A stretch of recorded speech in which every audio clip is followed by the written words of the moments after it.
Hey there guys, welcome back to Beamng.drive on the McGrory YouTube channel. Can't even say my own name right. What's going on? Anyway, it's time to test our bleed. Oh, it still sounds awesome. Okay, let's get this to the track and we'll try and get a few hot laps in.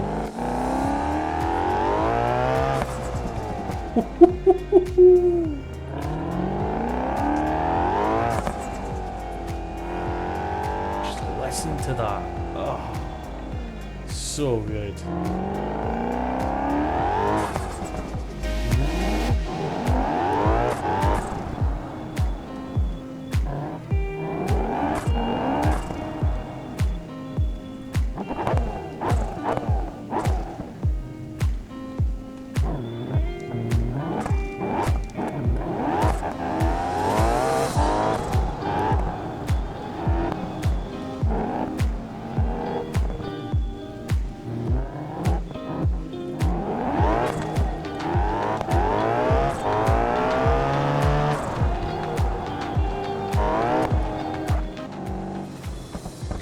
Okay folks, here we are at the drag strip. Oh, this is a pro tree and I am not pro.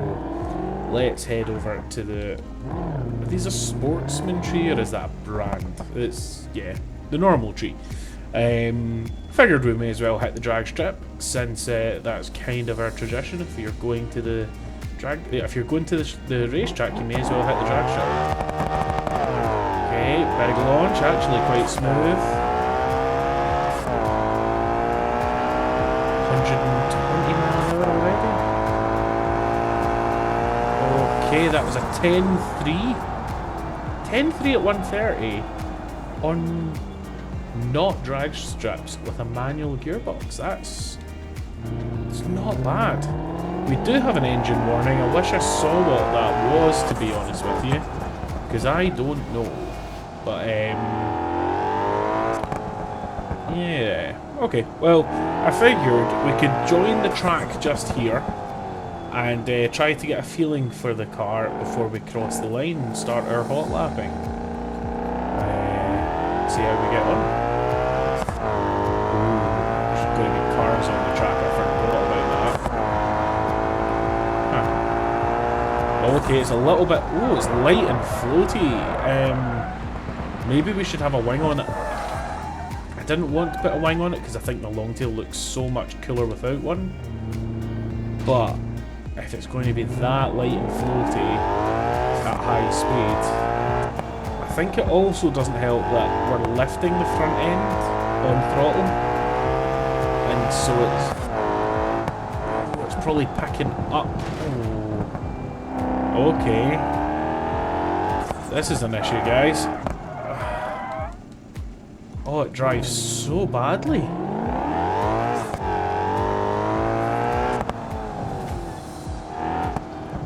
Goodness, why is it so bad? Right, we've only got 400 horsepower, but we have 300, what, 3, 4, 5-year tires? It's just so twitchy. No point. Okay. I think we need to go and put aero on this. Disappointing. I'm glad we tried it though, but it's undrivable right now. Let's go back to the drawing board and see what we can do. Okay folks, we've made a few changes. I haven't painted the wing yet, and we're not going to right now, but basically I have raised the rear, stiffened both the front and the rear. Now it sits kind of lower at the front. It's kind of hard to tell, but the front end is definitely lower than the rear. Hopefully that stops the front end from picking up. So now when we floor it, it's flat. Hopefully. And we've added the big wing. We've also tweaked the alignment so it now has toe in on the rear, which should hopefully mean that it's not trying to pull itself sideways, and toe out in the front to help with turning it. So, fingers crossed, but I mean it's sitting flatter, so that alone should help with aerodynamics. And then the big wing as well. Feels more stable.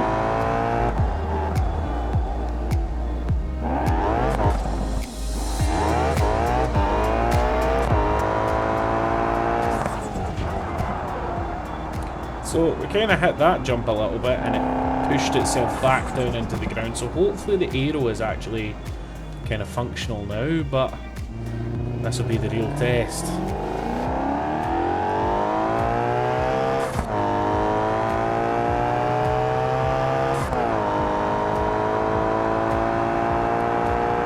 Feels stable enough in a straight line, it's not doing anything weird. I was able to turn in there without issue. Whoa, the difference this has made. Wow. Okay, turn in. Whoa! Holy crap, we have so much more grip. Look at how easy this is to drive. Oh, a little bit of understeer there. And a little bit oversteer on exit, but it was all very easy to control. Look at this. Wow. I'm genuinely... I thought it was still going to be a handful. I thought that making these changes would help, but it would still be a handful. But this is now so easy to drive. So easy to drive. Wow. On the brakes, on the brakes, on the brakes. Okay, it likes to lock up the front, so we can maybe move the brake bias slightly more towards the rear. Let's keep it gripped. Yeah, all good. Okay, on the brakes. Okay, so the rear's definitely looser than... Sorry, the front is definitely looser than the rear. The rear feels absolutely super glued to the road. The front wants to push, so that's technically not how I like to drive my cars. I like the rear end to be a little bit looser. I prefer it to oversteer rather than understeer. But I can't really complain because it's so well behaved compared to how it was. It might be nice to mess with the front alignment a little bit and see if I can help with that understeer. Maybe it's got too much camber up front. I don't really know, but okay, hard on the brakes, turning in. Yeah, so we're losing quite a lot of mid-corner speed because of the understeer. Turn in is phenomenal, really nice, but I don't think it's loading up in the mid-corner the way we want it to. That's probably also down to how stiff I've got the front suspension. It's not allowing the car to load up as nice as it would like, so yeah. Okay, there we go.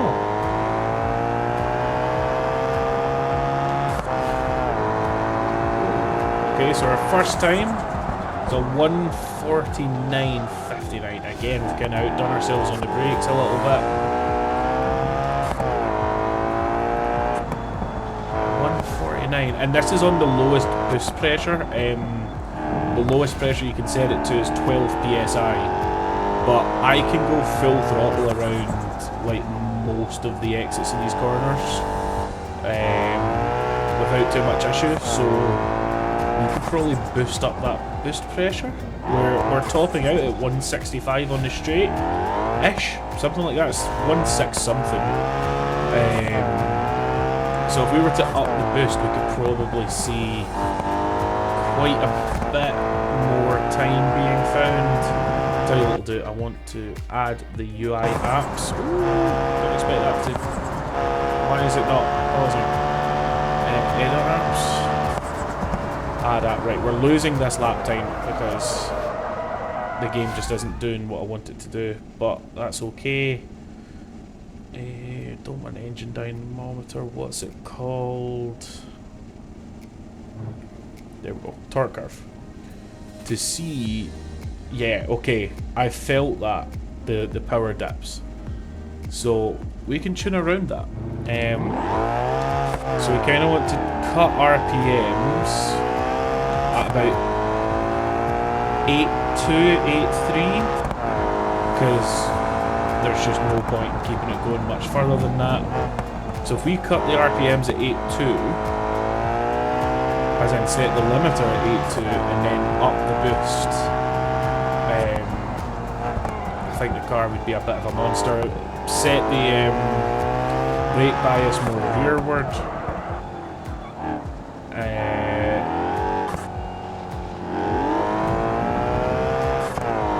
Maybe even drop the front PSI by a couple. So right now we have a 15 PSI in the front, 12 in the rear, I think. We could probably drop the fronts to 12 as well, since we know the rears are quite happy.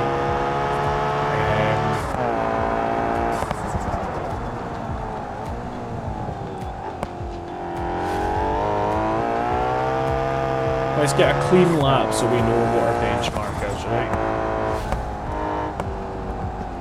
This also just sounds amazing. Okay, that's not the cleanest way to take that corner, but it's not that bad either. Probably lost 3/10.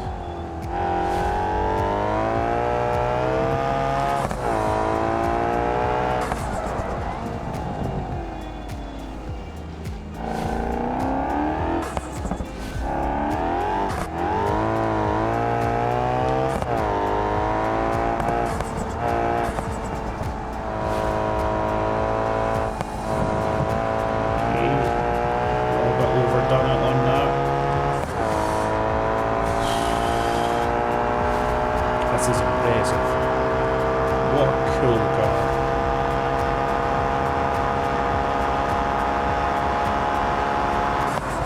Okay, 165 top speed on the straight.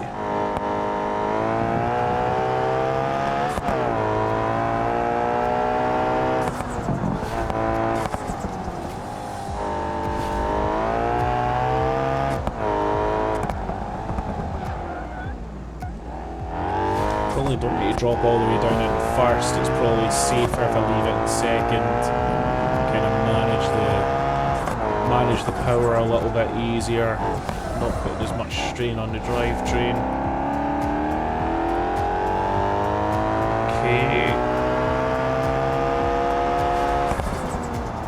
Okay, a 149.59 is still our best. That's an okay benchmark for us to work off.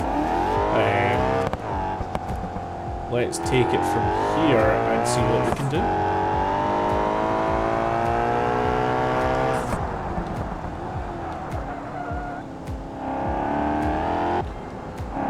Okay guys, you can see the car looks a little bit different now. We had to repaint it because the wing was, you know, stock colours. So decided that we would keep a little bit of yellow as a homage to what it used to be. But let's make it look a little bit sleeker, a little bit nicer, a little bit more dignified than just bright yellow. I didn't like the glare from it, so we now have a lot more power. So I think we should run it down the strip again. To be more precise, we have 633 horsepower, which is plenty. That'll do nicely. Well, let's get it run down the strip again. Real nice launch. A little bit of a bog, but it was able to recover. So much faster. Nines, we're running 9.3 at 149. That's that is a time. That's fast. Yeah, wow. We are scraping on flat ground as well. So that's an achievement.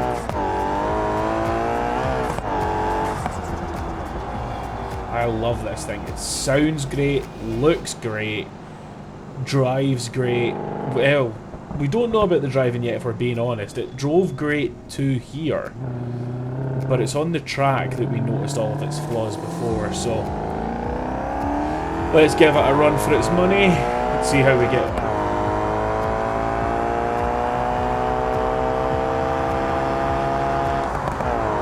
So we're already almost faster than it, just from doing half of the straight, so that's a huge improvement.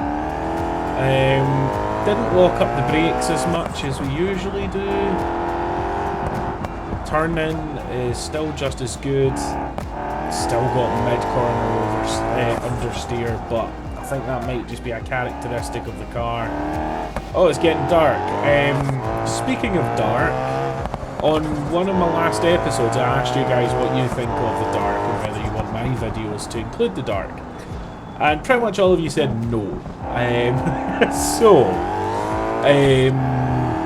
What I'm going to do is share with you a little trick for the people who are having issues with the dark. If you hit Control-Shift-D... Oh, why didn't the hot lapping start?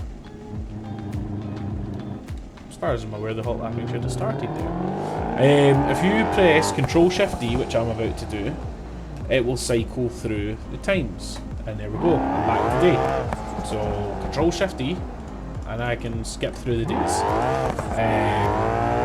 So, yeah, for movie magic of recording, and also just for you guys at home who don't like the dark, yeah, use that all you want. It's not something that I like to do in my own playthrough, but for content reasons, I'm cool with doing it for you. So, here we go. We need to be at 1:49.59, and do you know what? I don't think we're going to have a problem doing that.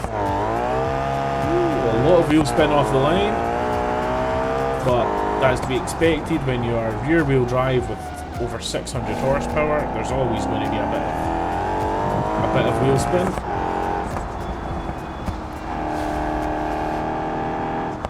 Do you know? It's still mid-corner understeering, but I don't think it's anywhere near as bad as it was before. And we're still able to put down the power on the exit of the corner, so I'm thinking we might even be able to put more power in this, but I don't want to ruin it. I want it to be a nice car to drive. I want it to be not necessarily an easy car to drive, but you know, with more power comes unpredictability and a lot of other things, so it brings more heat, unreliability, uses more fuel. Speaking of which, we probably should go and get fuel at some point. But for now, we're going to focus on doing 189 miles an hour up the straight, compared to our usual 165, with a nice drift around that corner. So let me walk you through a few of the tuning changes that I've made. I've loosened off the rear diff, so now it's not as locked up, which I was hoping would allow the front end to not get pushed by the rear end as much, and allow the car to kind of rotate via grip rather than torque. I took some camber out of the front. I took some toe out of the front, so now it's minus 1.5 degree camber up front, whereas before it was 2.8, and it was a toe out 1.8 up front, and now it's toe out 0.8. What else did I do? That might have been it. Oh, I pushed the brake bias rearward. It was at 60% to the front. Now it's 48% to the front, so it's actually now rear bias on the brakes. What else have I done? Turned up the boost, turned down the RPM limit. Yeah, and now it's a monster.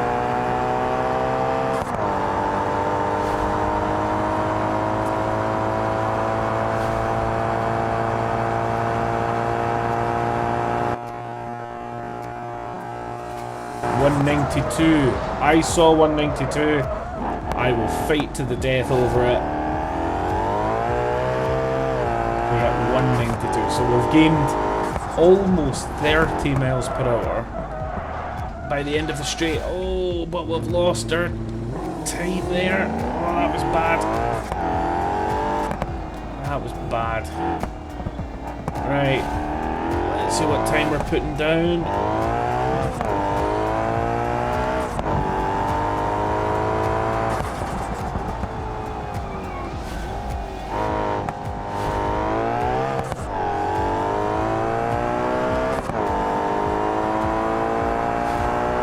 Okay, a 148. That's not a huge improvement, but I guess that's probably down to me just making mistakes. Mistake after mistake after mistake, because I am not... I'm an okay driver, but I'm not very consistent with this, unfortunately, but I need to do some more practice. Anyway, that's it for this episode. I'll catch you guys very, very soon. Take it easy. Bye.